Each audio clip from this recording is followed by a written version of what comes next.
the thing that followed me out of the storage yard.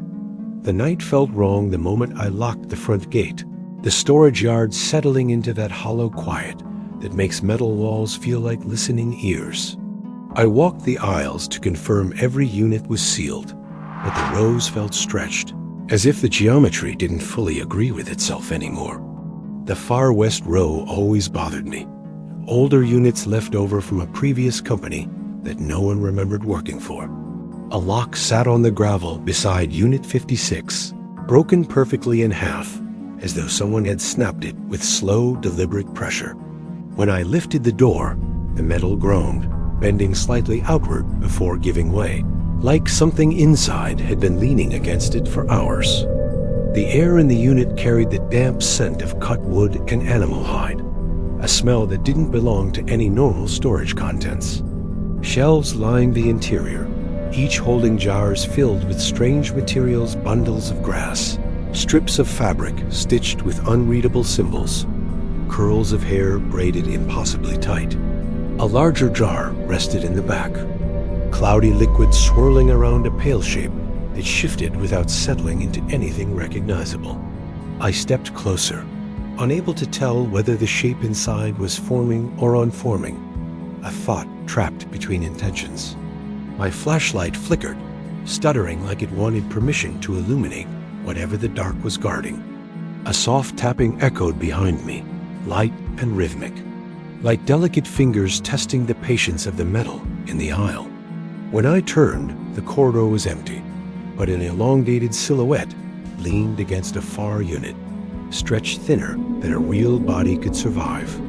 Its outline quivered, absorbing faint light and returning none, as though it drank illumination the way a creature drinks water. I pulled my gaze away, but the shape pulsed, each subtle shift matching the pace of my heartbeat with eerie precision. Stepping into the unit again, I felt the shelves adjust almost imperceptibly, as though the jars angled themselves to observe the doorway. The tapping returned, closer now, the timing slower, each sound placed with intention rather than impatience. A whisper of cold slipped across my back, brushing the edge of my shirt, like fabric being tested for durability. I reached for the door to slide it down, but the silhouette had moved nearer, occupying the threshold with a presence that bent the air around it. Its head hovered slightly too high, its shoulders too narrow, its arms drifting with a strange buoyancy that suggested they weren't made for touching the ground. The unit behind me felt warm by comparison, as though something within the shelves exhaled heat at the creature's arrival. I pushed the door anyway, forcing it closed despite the heavy resistance from whatever waited outside. Once sealed, the darkness inside tightened, settling around me like thick cloth pressed over a breathing mouth. The tapping continued on, slow strokes tracing the metal in ascending lines, mapping the structure with childlike curiosity. A single scrape followed, leaving a vibrating ridge in the steel that buzzed all the way through my grip on the handle. At the back wall, I found the ventilation panel thin mesh meant only for airflow and pried it open with trembling hands. Through the gap, the gravel behind the unit rippled strangely, as if the ground itself were adjusting to accommodate a tall, narrow visitor. The silhouette's elongated form slid along the exterior, stretching to inspect the unit from every angle with patient, methodical interest. I pushed myself through the vent, landing hard in the gravel, the sound swallowed instantly by the unmoving night. Crawling along the back strip, I felt the unit's metal vibrate beside me, the creature tracking my movement from within like it knew the shape of my breath. Reaching the corner, I stayed low and ran, the rows towering overhead like silent witnesses unwilling to intervene. Behind me, something glided between units, tall and thinning, its steps soundless, but its presence unmistakably fixed on my escape. The front gate's keypad lit the moment my fingers touched it, reacting faster than it ever had during normal hours. The gate slid open just wide enough for me to slip through, before grinding to a halt, shuddering like it wanted to close again. I didn't stop running until the yard was a distant blur behind streetlights that suddenly felt like fragile offerings. For days afterward, workers found jars placed outside random units, each containing new materials, fabric resembling skin, hair twisted into foreign patterns, objects made for rituals older than memory. Scratches appeared on the outer fence, long and curved, following my usual walking patterns with unsettling accuracy. Some nights, I catch a stretched reflection in dark windows behind me, forming the way a shadow forms when it remembers the shape it prefers. And when I tell if you're new, stay close. I share only what's real, even when it feels borrowed from something ancient that learned to hunt by watching us. Whatever followed me out of that storage unit hasn't stopped learning the details of my shape. The faces in the feedline. I took the night jog at the water treatment plant, thinking it would be quiet, just humming pipes and cheap fluorescent serenity. The foreman said the place practically ran itself after midnight. The second week in, I started hearing movement underneath the grates. Not rats or dripping something slow that paused when I did, like it was learning my rhythm. I'd shine my flashlight through the floor slats, only churning black water and bubbles rising in a pattern that felt too deliberate, like someone tapping code against the underside of the world. The security cams glitched every time I checked them, distorting the feed into smeared faces. Not human faces, long, stretched, like someone pulled a portrait until it screamed. I told myself it was artifacting from humidity. But one night, a face in the static turned toward me, aligning with the lens as if aware I was watching through it. The foreman brushed off my concerns with that tired "you're new here" shrug. He said the cams had been temperamental since the old system, whatever that meant. He didn't look me in the eyes when he said it. During the next inspection round, I noticed wet handprints along the concrete wall of the intake tunnel, not dripping down, dripping upward, as though someone climbed into the dark instead of out of it. I kept walking, pretending the cold prickling along my spine was just air circulation. But halfway down the tunnel, I heard my name, not spoken breathed. It drifted through the pipes like steam, whispering out a crack. I tried recording with my phone, but the moment I hit the button, every nearby machine powered down for a heartbeat, plunging me into a silence that felt manufactured. When the lights returned, a trail of water led from the intake pool toward my boots. The puddles formed small, warped footprints, each toe too long, each arch inverted like reversed anatomy. I backed away, but the trail followed, forming new prints in real time. They blossomed out of thin air, as if something invisible pressed its weight into the floor. My radio crackled violently. Through the static came the same voice that said my name earlier, except this time it wasn't breathy. It was angry, starved. I ran back toward the main hall, but the layout felt wrong. Corridors branched where they shouldn't. Doors I'd never seen appeared like newly grown scar tissue on the architecture.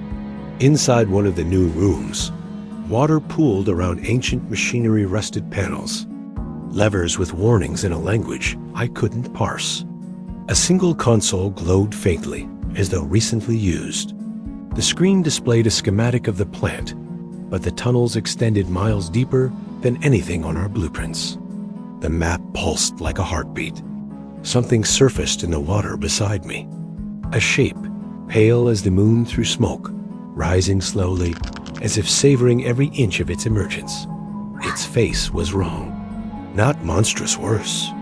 It looked like me, but melted, stretched, as if it had grown in the dark, based on secondhand rumors of my features. The mouth opened too wide, and water poured out, carrying tiny, whispering voices. They begged me to turn off the feed line. They said the flow was feeding them, fattening them, preparing them. I stumbled back, kicking over tools that clattered like alarm bells. The creature moved without disturbing the water, gliding instead of stepping, its head twitching toward any sound I made.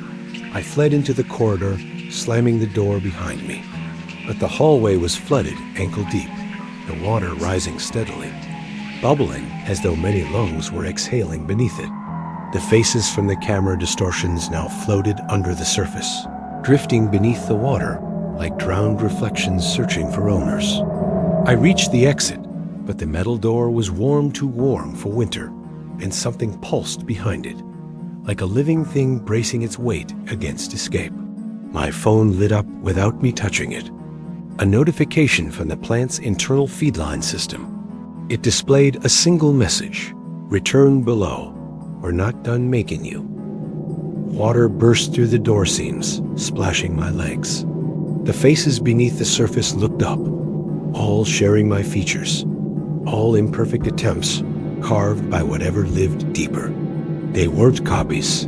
They were prototypes. The floor vibrated, and something massive shifted under the plant, dragging itself closer with the slow determination of something that had waited years for this moment. I sprinted for the back stairwell, my only dry route left, but halfway up, the lights went out completely. Total blackout, except for one thing. Behind me, reflected in the darkened windows, dozens of versions of me stared back, smiling with mouths that weren't shaped for smiling. The last thing I heard before the stairwell door slammed shut was their collective inhale one hungry, unified breath like they were finally ready.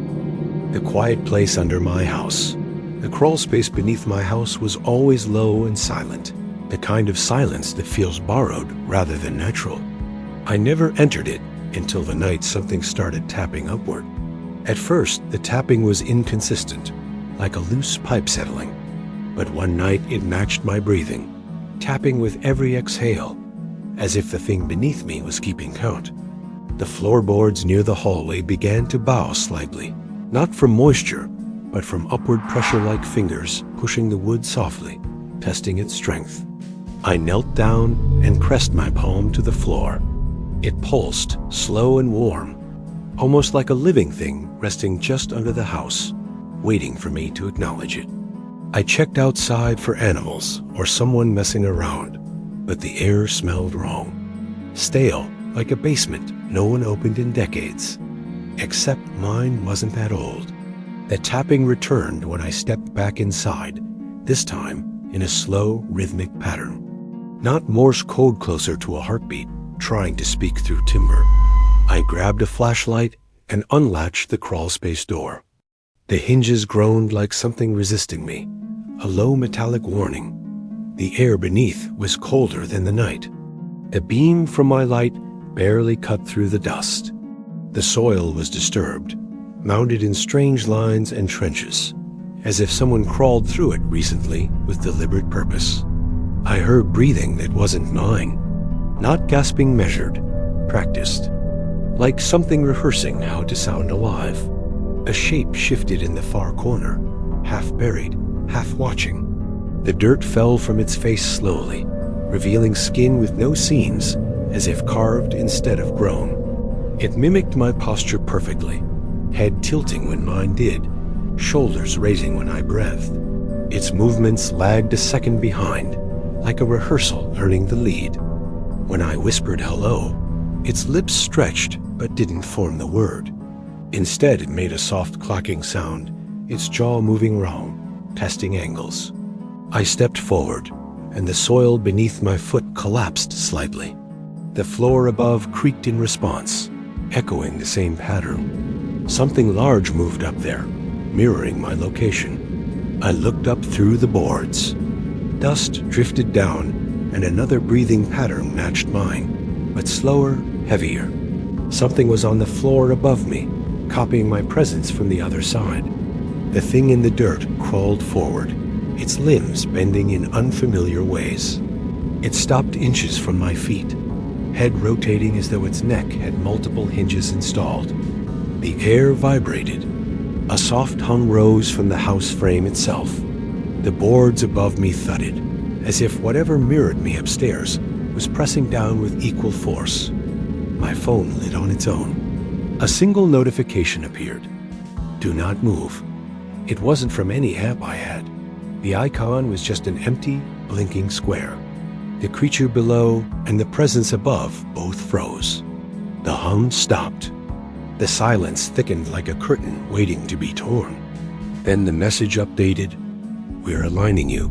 Hold still. I ran toward the exit, but the crawl space stretched unnaturally. The distance grew longer, the walls bending like soft metal reshaping around me. The creature followed quietly, its hands dragging grooves through the soil, its fingers too long, each joint rotating independently like a cluster of broken hinges learning music. Behind me, the floorboard split. A hand reached through from above, identical to mine, but slick with dirt and something thicker. It grasped the air where my shoulder should have been. I scrambled out of the crawl space doorway, slamming it shut.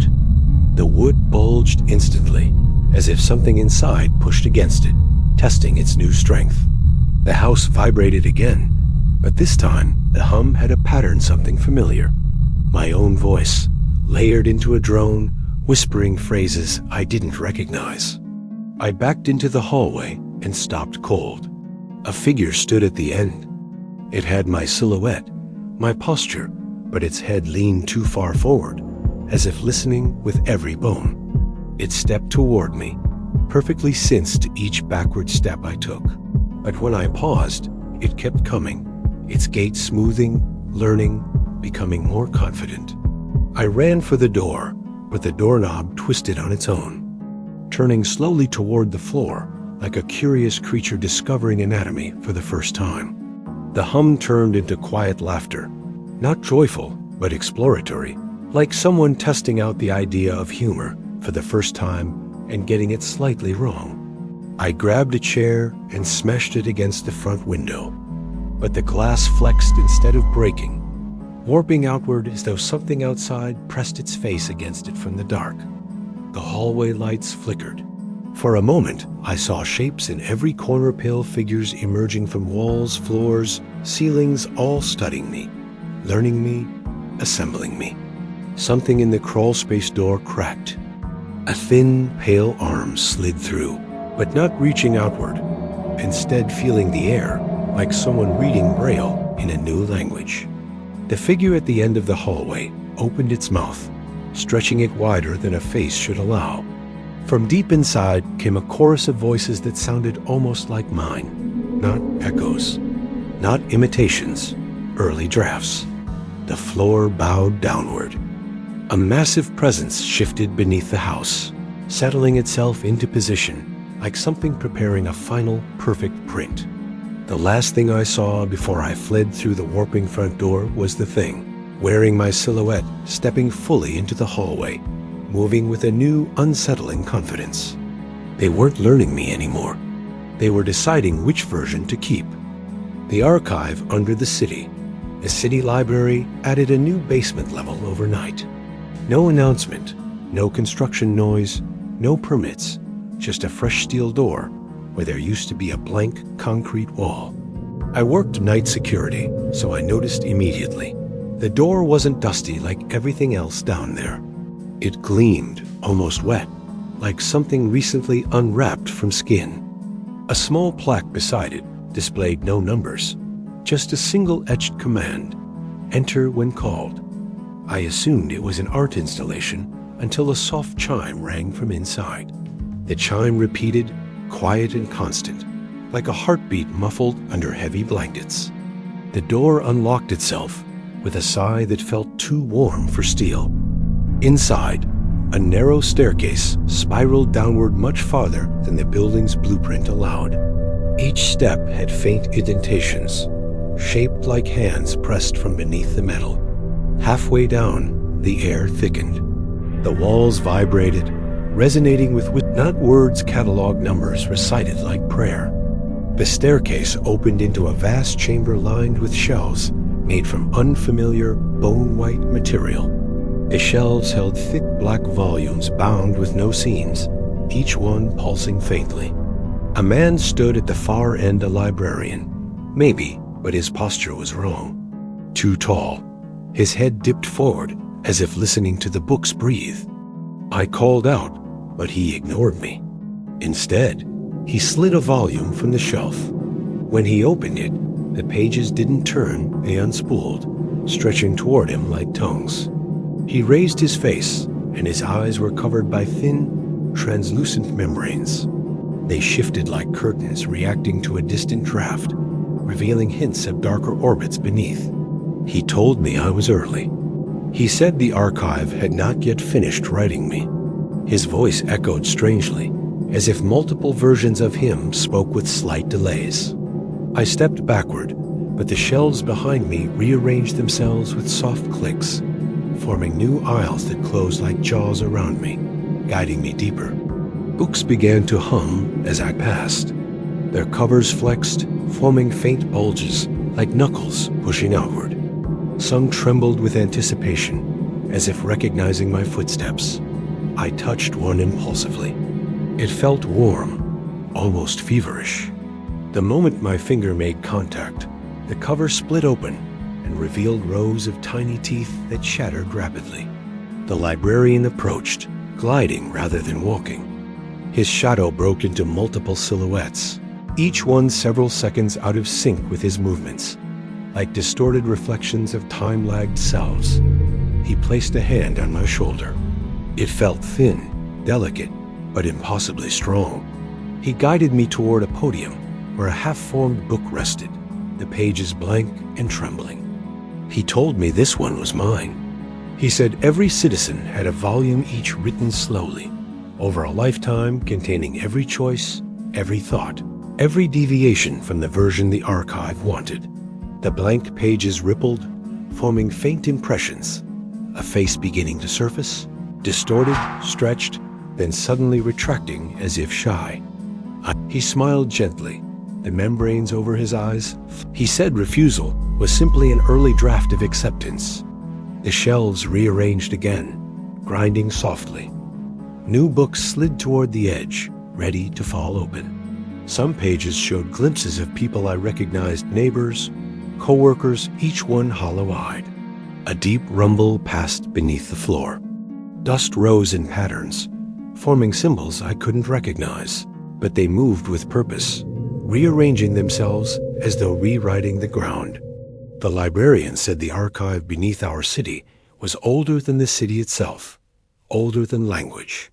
It didn't record history, it authored it, and it had decided my next chapter. I heard the staircase slam shut above us. The door sealed with a shudder, the sound echoing like a throat closing around a swallowed secret. The half-written book on the podium convulsed. Its pages squirmed like pale worms, forming words in real time. My name appeared repeatedly, each draft crossed out in thicker ink. The chamber dimmed, shelves tilted, books leaned forward. Hundreds of covers opened simultaneously, releasing a low moan of paper and hunger. The librarian's voice deepened, layered with others. He told me to place my hand on the book so the archive could finish its version of me. When I refused, the air behind me shifted. Shadows detached from the aisles, forming silhouettes shaped vaguely like me, but taller, thinner, unfinished. Their faces were blank, but mouths had already formed wide, eager, stretched in anticipation of a voice. The podium cracked open like a rib cage. The pages inside twisted upward, reaching for my arm with urgent desperation, as if starving for the story they were missing. The librarian leaned close, his breath cold enough to crystallize the air.